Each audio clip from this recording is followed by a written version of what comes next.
Let's talk about Echo, Season 1, Episodes 3 through 5. The episode titles are Tuklo, Taloa, and Maya.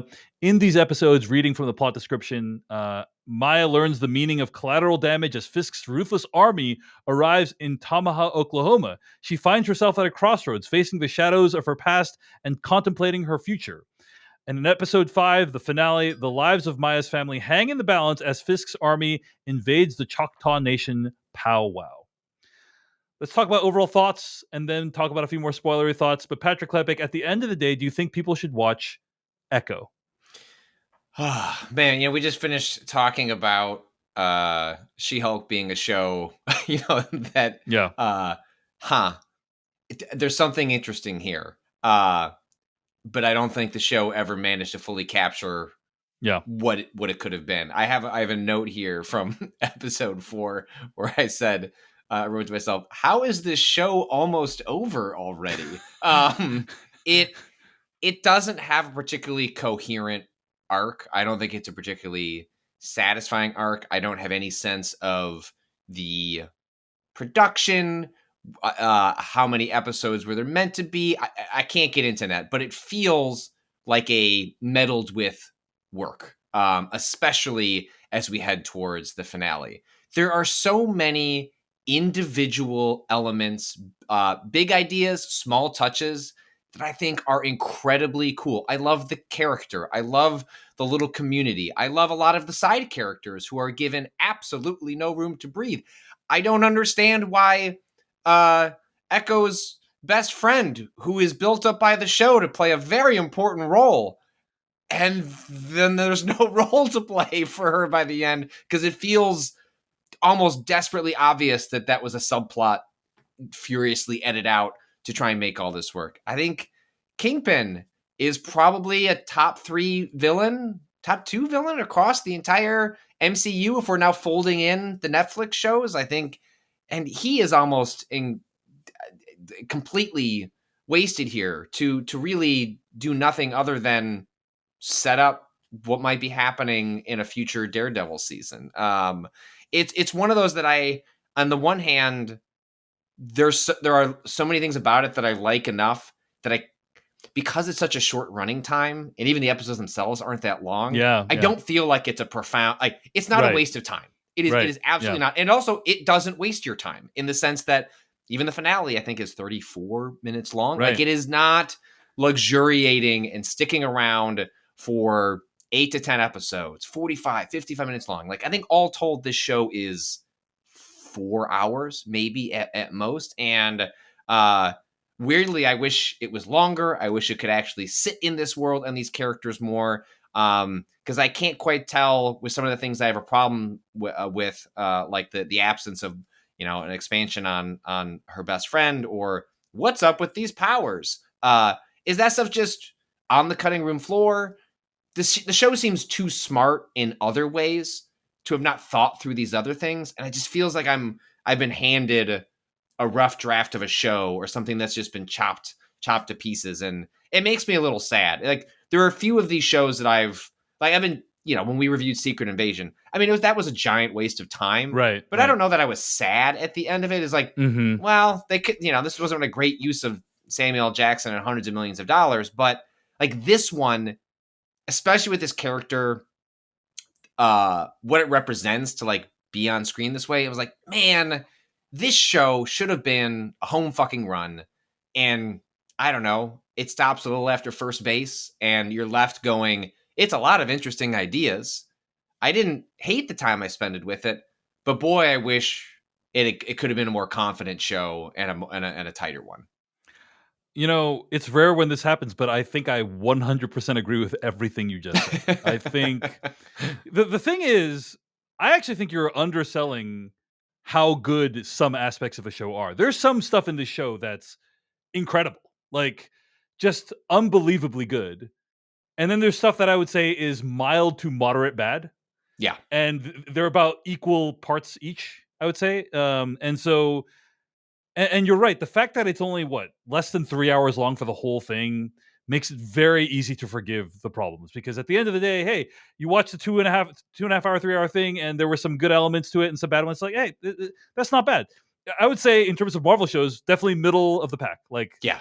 nothing, it's not egregiously terrible like Secret Invasion, nor is it as good as, Loki or anything like that. Like it's perfectly okay. But it is sad because the stuff that is good is so good.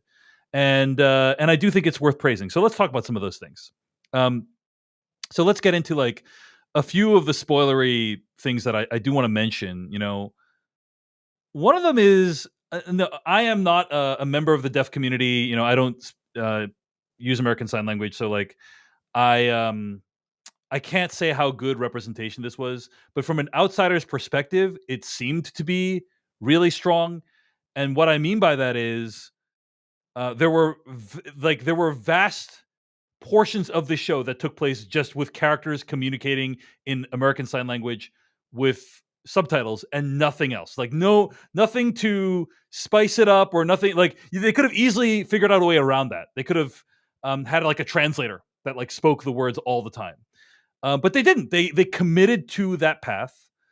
And when there was a character that wanted to find a way around it, aka Kingpin, who gave Echo this contact lens that would allow him to sign his words via a digital representation, there is actually a character implication for that, which is like he didn't bother to learn it himself, and like that's a mark against him. And I thought, oh wow, that's actually impressive. Like it's just impressive the way I think they implemented it.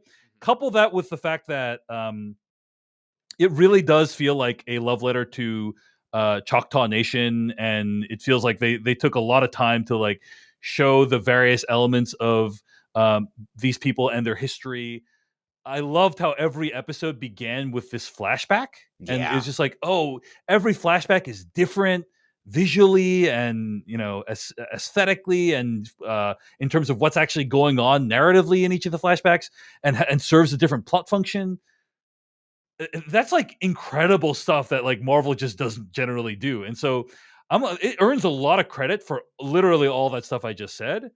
And then the main through line plot of the show just sucks so much ass. It's just like I don't care about Kingpin. I don't care about like it's so hard to like 90% of the stuff they're referring to is stuff that not even didn't happen on screen in this show. It didn't happen in any show, right? It wasn't as far as I understand, it wasn't really like it was in Hawkeye, but it wasn't like you didn't see all that stuff that happened in No, Hawkeye, it's a right? show that is heavy on implication, and Yeah, whether it was stuff that happened in their past that we never saw, and it's therefore very difficult to care about. In my opinion. What did you think about the Kingpin plot? Because I thought this was just so difficult for me to get emotionally invested in Echo's relationship with Kingpin. You know what I'm saying? Like no, I just couldn't. I I couldn't thought do it it. was a complete waste of time. A way and contributes to the show feeling so disjointed because they're ultimately telling two different stories. Yeah. It's a story of Maya coming back to her hometown after experiencing a profound trauma in her youth and feeling like she was not feeling was cut off by people who should have been. I mean, like one of the most powerful sequences in the whole show is when she confronts her grandmother. We talked about this in Secret Invasion, where it's like occasionally you get a glimpse into a different show that like how wow, if this had been the show, there could have been something really strong here. And I would have been fine with a show that was bookended by Kingpin, right? Like it gets us Yeah. in, Yeah. like, why does she leave New York? Because of this relation with Kingpin. And look, I know we're trying to make this all on its own, but like we're like it's impossible to fully do that at the moment. So Kingpin gets her out back home, and then Kingpin is the culmination of an arc that she has here dealing with trauma back in this hometown. But the show just cannot get away from feeling as though, I mean, I'm sure everyone must be wondering, where is Kingpin when Kingpin is not on screen? And I just wasn't. And that's not a knock against the actor. It's not against the character. It just didn't feel like it was the soul of the show. And I like the friend she first runs into, whose the actual character name escapes me, because how would you remember the names of any of the side characters in this show to begin Right. with when you Yeah. spend barely any time with them? Like, but he's the kind of funny guy that she runs into. That's piloting he does the monster truck at the end, has one of the highlights of the finale. Like, this guy's cool and interesting, and all these characters have fascinating character overlaps with Maya and her history. I I just think there could have been a totally great and interesting show about her solving some criminal problem in this town, and then Yeah. have Kingpin show up at the end, and that's when she has to make this choice on whether to go back to New York. And you keep the framing device, but it doesn't get so bogged down in the Kingpin at all. And your point about the interpreter device that Kingpin has that reveals a character flaw, I agree if that had only happened for a couple of scenes. But instead, because they want Kingpin to be in half this show, it ends up in many ways feeling like they spent so much time being incredibly creative, thoughtful, uh, about like making sure that like signing wasn't just something that Maya was doing. There was a community around it, and the Hmm. show was built around it.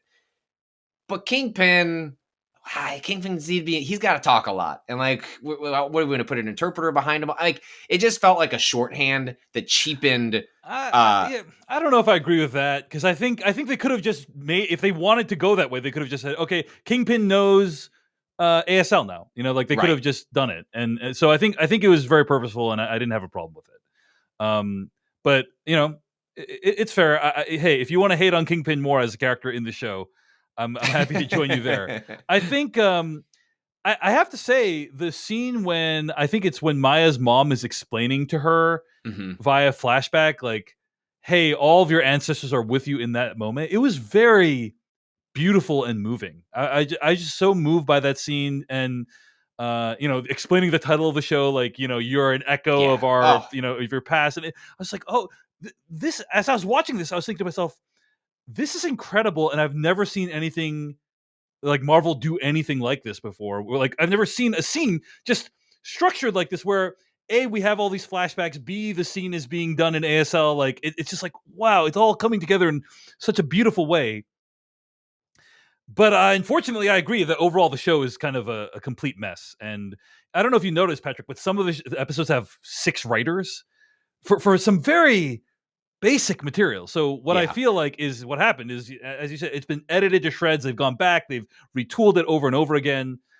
And at the end of the day, yeah, you don't really even understand what Maya's powers are. It ends really, really abruptly, and maybe we're going to see Maya in a future MCU thing. I hope we do, but Well, I think they've uh, said there was some reporting that came out of the Hollywood Reporter that there had been a notable bump in rewatching Daredevil, Punisher, yeah, a lot of the street level Marvel stuff in the wake of Echo. And there was a note in there that Marvel was currently trying to figure out what to do with Echo going forward. If you yeah, a lot of the casting reports for the next Daredevil season, that's quickly becoming a show stuffed with a lot of returning characters from yeah, the Netflix run. So, and also I think it'd be a betrayal of where the character ends for her to run back to New York.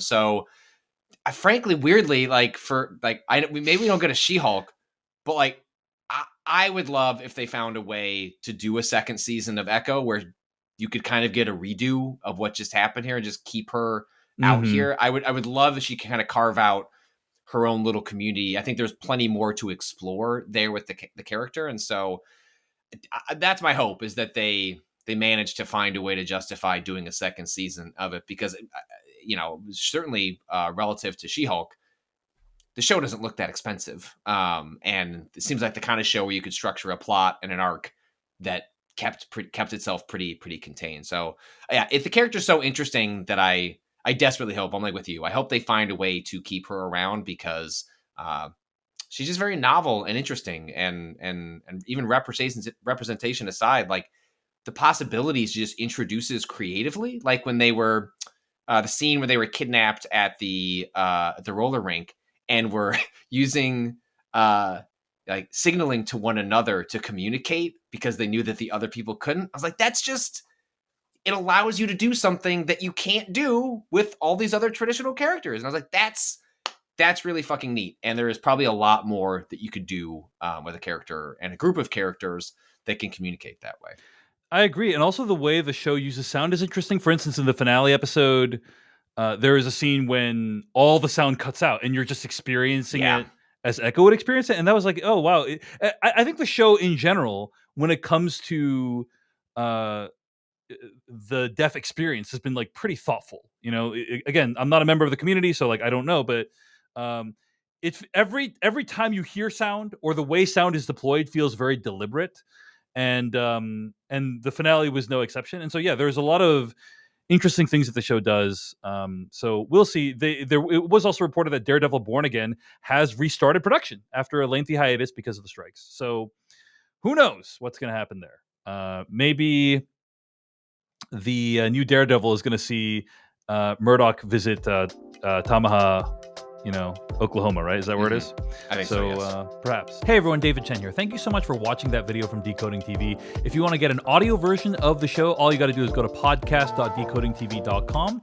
And if you want to support what we do, get ad-free episodes of the podcast and also bonus episodes of the podcast, go to decodingtv.com and become a paid member. Of course, you can also like and subscribe for more. We appreciate it. Thanks. See you later.